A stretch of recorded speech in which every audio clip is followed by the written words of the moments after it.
అంటే మాకు సంస్కారం ఉంది, సంస్కృతి ఉంది అని మాట మాటకు చెప్పుకునే వాళ్ళ ప్రొఫైల్లలోనేమో పిక్చర్లు వేరే ఉంటాయి, కానీ వాళ్ళు వాడే భాష మాత్రం మనం ఉచ్చరించడానికి వీలు కానటువంటి ఒక నీచమైన భాష వాడుతుంటారు.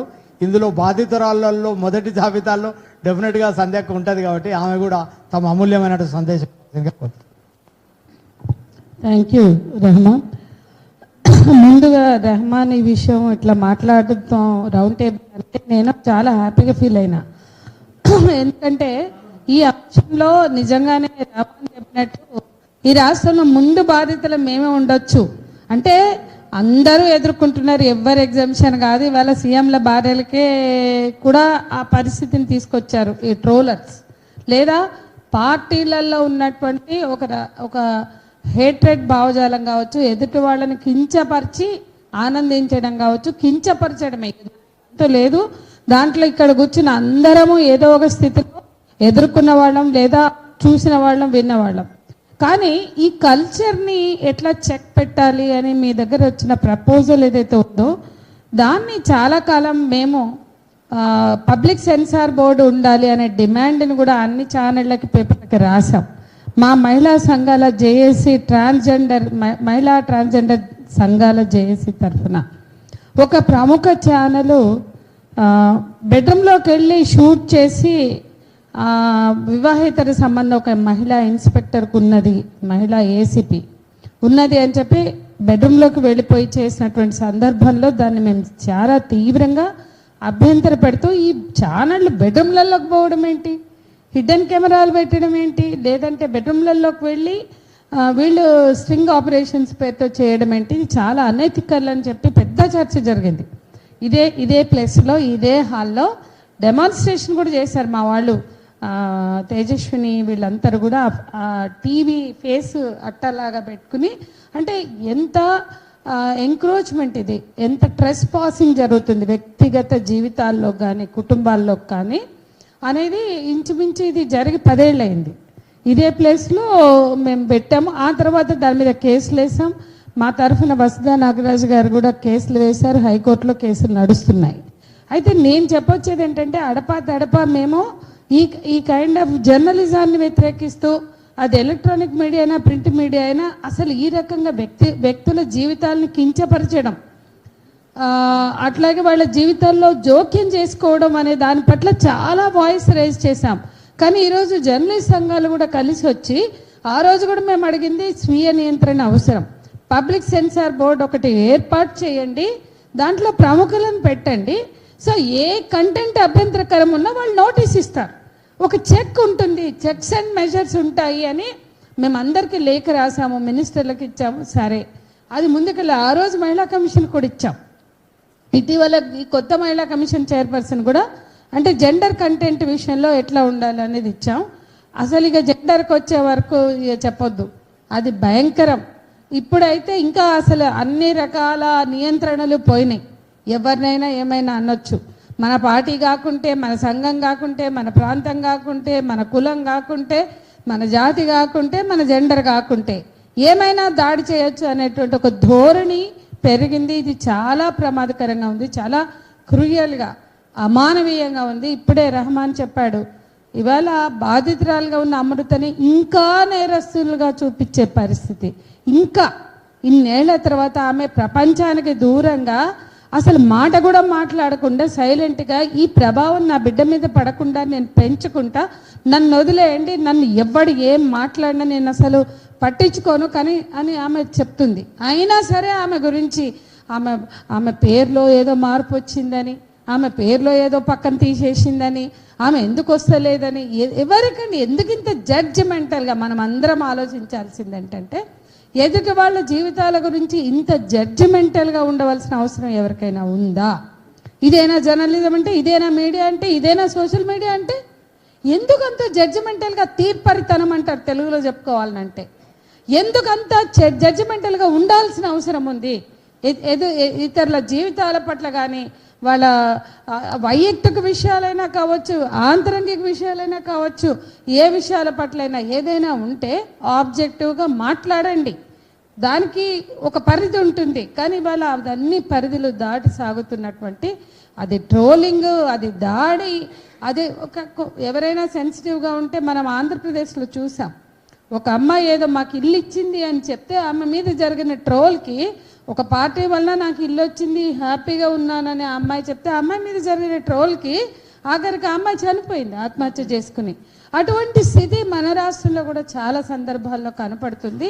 ఒక అమృత ఆయుష్నే కాదు, ఇక మా సంగతి చెప్పమంటారా? అసలు మొట్టమొదలు ఇటువంటి భయంకరమైన దాడికి గురైంది మా మహిళా సంఘాలు. అందులో నా పేరు ప్రముఖంగా ఎక్కడన్నా నేను అనుకుంటా, ఎక్కడన్నా ముస్లిమ్స్ క్రిమినల్స్గా ఉంటే ఇక అనుకుంటా ఈరోజు నేను ఆగిపోయినా అని.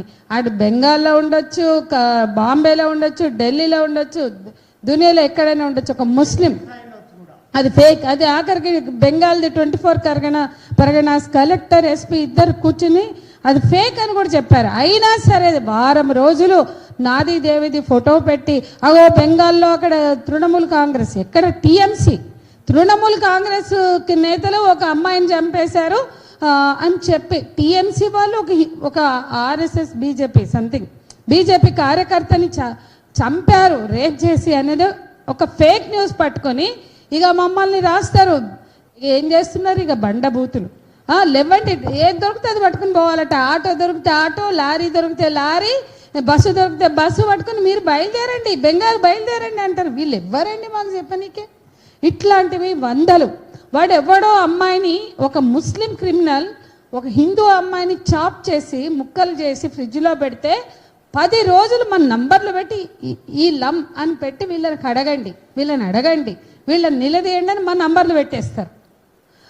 పగలు లేదు, రాత్రి లేదు, కుటుంబ సభ్యులు అనారోగ్యం ఉండొచ్చు, ఏమైనా ఉండొచ్చు. నా హస్బెండ్ ఆల్మోస్ట్ అప్పుడు చాలా సిక్కున్నాడు, బెడ్ రిడన్ స్టేజ్లో ఉన్నప్పుడు ఆయనకి నేను అటెండ్ అవుతుంటే ఈ ఫోన్స్ వస్తాయి. లంజా ఏం చేస్తున్నావే, నువ్వు ఏం చేస్తున్నావు, ఇవే మాటలు. వాడు ఎవడో ముక్కలుగా వస్తే నేరస్తుడు, ఆడవాళ్ళని హింసించినోడు నేరస్తుడు, హిందూ ఏంది, ముస్లిం ఏంది, క్రిస్టియన్ ఏంది, ఎవడైనా నేరస్తుడు కానీ మేము మాట్లాడతాం కదా. అంత కామన్ సెన్స్ ఉండదా?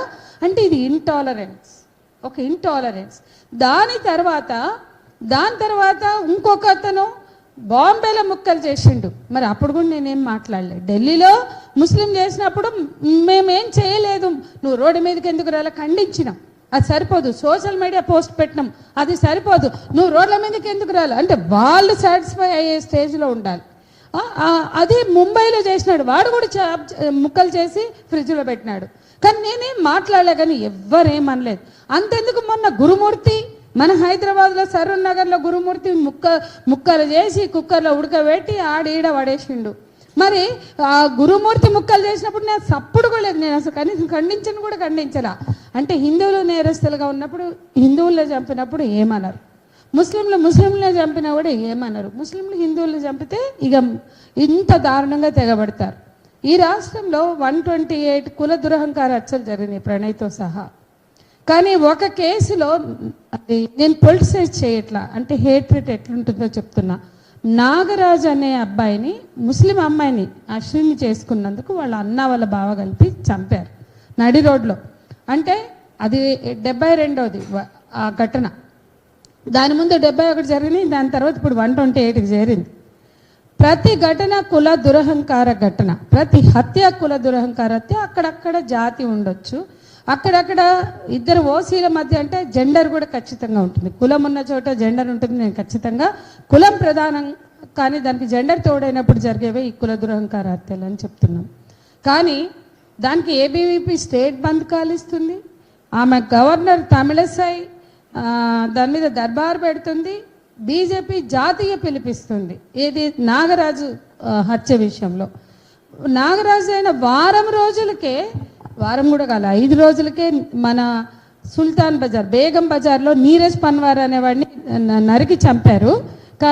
కానీ దాని మీద చర్చ లేదు, ఖండన లేదు. రాజా సింగ్ మరపల్లి వచ్చాడు కానీ నాగరాజు దగ్గరికి, ఆయన నియోజకవర్గంలో చంపినటువంటి వ్యక్తిని కనీసం పరామర్శించలే. కానీ ఇక్కడ నేను ఎందుకు ఈ సందర్భం తెచ్చిన అంటే, నాగరాజు ఘటనలో మేము మరపల్లి వెళ్ళాము, వాళ్ళ పేరెంట్స్తో ఉన్నాము. ఆఖరికి మా మహిళా సంఘాల తరఫున ఊర్లో భోజనాలు పెట్టాము అతను 10th డే. అయినా సరే మా మీద ట్రోలింగ్ జరిగింది. నాగరాజును చంపితే మమ్మల్ని బాధ్యులను చేసి అత్యంత నీచంగా చిత్రీకరించారు. దాని ముందు భువనగిరిలో రామకృష్ణను చంపారు ఒక బిడ్డ తండ్రి, దాన్ని ఎవరు ఖండించారు. దీని తర్వాత బేగం బజార్లో నీరజ్ బన్వార్ని నరికి నడి రోడ్డు మీద 20 రోజులు బాబు చిన్న చంటి పిల్లోడి తండ్రి, కనీసం వాడి నియోజకవర్గంలో ఉండే రాజసింగ్ అక్కడికి వస్తాడు, జాతీయ నాయకులకు వస్తారు. ఎందుకు నేను చెప్తున్నానంటే ఈ హేట్రేట్లో ఒక మతపరమైన మతోన్మాదం ఉంటుంది. ఈ హేట్రేట్లో స్త్రీల మీద, కమ్యూనిస్టుల మీద, డెమోక్రాట్స్ మీద, దళిత నాయకుల మీద కొనసాగుతున్నటువంటి ఒక దాడి కూడా, ఉద్దేశపూర్వకమైన దాడి కూడా ఉందని చెప్పడానికి నేను ఈ ఒక్క ఘటన చెప్పాం. ఇక మా జీవితంలో 1 కాదు 2 కాదు, ఎప్పుడో నేను 10 ఏళ్ల క్రితం, నా భర్త ఇటీవల చనిపోయి ఉండొచ్చు, కానీ 10 ఏళ్ల క్రితమే నా మీద పెట్టిన ట్రోలింగ్ ఇది 2 మొగుళ్ళని చంపింది, 3 మొగుళ్ళని వదిలేసింది.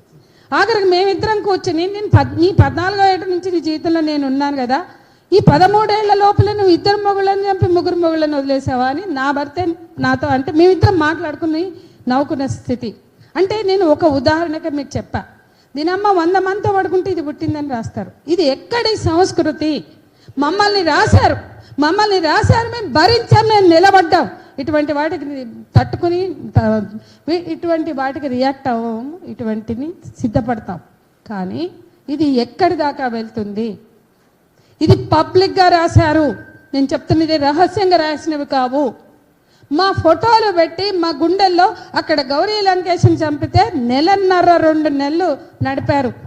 బెంగళూరులో గౌరీ లంకేష్, హైదరాబాద్లో సంధ్య అనే ఫోటోలు కొన్ని 100,000 పోస్టులుగా అవి సర్క్యులేట్ అయినాయి. నా ఫోటోలో కత్తి పెట్టి, ఒకడేమో ఇంకొక ఊహ చిత్రం అనమాట, ఒక ఫోటోలో కత్తి పెడితే ఒకడేమో ఇట్లా పీక కట్ చేస్తారు. బజార్లో ఇది కనపడదా, దీన్ని చంపండి, హిందూ ధర్మాన్ని రక్షించండి అని పిలుపులు ఇచ్చారు. అవి 100,000 పోస్టులు షేర్ అయినాయి. ఏ సమాజం నిలబడింది అని అడుగుతున్నా. మేము ఎవరి సింపతి కోసం మేము పనిచేయలేదు. ఇటువంటి వాటికి ఈ దాడులు ఎదుర్కోవడానికి సిద్ధపడ్డ వాళ్ళమే. కానీ ఎవరూ ఊహించని స్థితిలో సాగుతున్న ఈ దాడి చాలా కుట్ర, చాలా పకడ్బందీ సోషల్ మీడియా గ్రూపులు, సోషల్ మీడియా వాట్సాప్ యూనివర్సిటీలు పెద్ద ఎత్తున ఇవన్నీ ఎట్లా ఉన్నాయి. స్వాతి చతుర్వేది పుస్తకం ఆమె ట్రోల్ అనేది మనకు అర్థమవుతుంది. కాబట్టి ఈ ట్రోల్స్ వెనుక ఒక అదుపు కోసం, ఒక నియంత్రణ, ఉద్యమకారులను కావచ్చు, పత్రికా స్వేచ్ఛ కావచ్చు, వ్యక్తి స్వేచ్ఛ కావచ్చు, ఒక అదుపు చేసేటువంటి ఒక కపట కుట్ర ఉంది. దీన్ని ఎదుర్కోవడానికి ఖచ్చితమైనటువంటి కార్యాచరణ ప్రణాళిక మనకు అవసరమని రెహమాన్ గారు, ఇక్కడ పెద్దలు సుదర్శన్ రెడ్డి గారు ఉన్నారు, నాయకులందరూ ఉన్నారు. ఈ రాష్ట్రం కానీ తెలంగాణలో అయినా మొదలు పెడదాం, అందరం కలిసి. ఈ ఒక నియంత్రణ, ఒక సెన్సార్షిప్ అవసరం. ఈ నియంత్రణ ద్వారా అయినా ఇటువంటి ఇటువంటి ఒక చెత్త సంస్కృతిని, ఒక హీన సంస్కృతిని, అమానవీయ విలువల్ని ఒక దిగజార్చేటువంటి సంస్కృతికి వ్యతిరేకంగా ఒక ప్రత్యామ్నాయ సంస్కృతిని ఏర్పాటు చేసుకుందామని చెప్తూ సెలవు. మాట్లాడే వాళ్ళు తక్కువ సమయం తీసుకోండి. మనం భోజనం ఏర్పాట్లు కూడా పెట్టుకోలేదు. పెద్దలు సుదర్శన్ రెడ్డి గారు మాట్లాడాలి.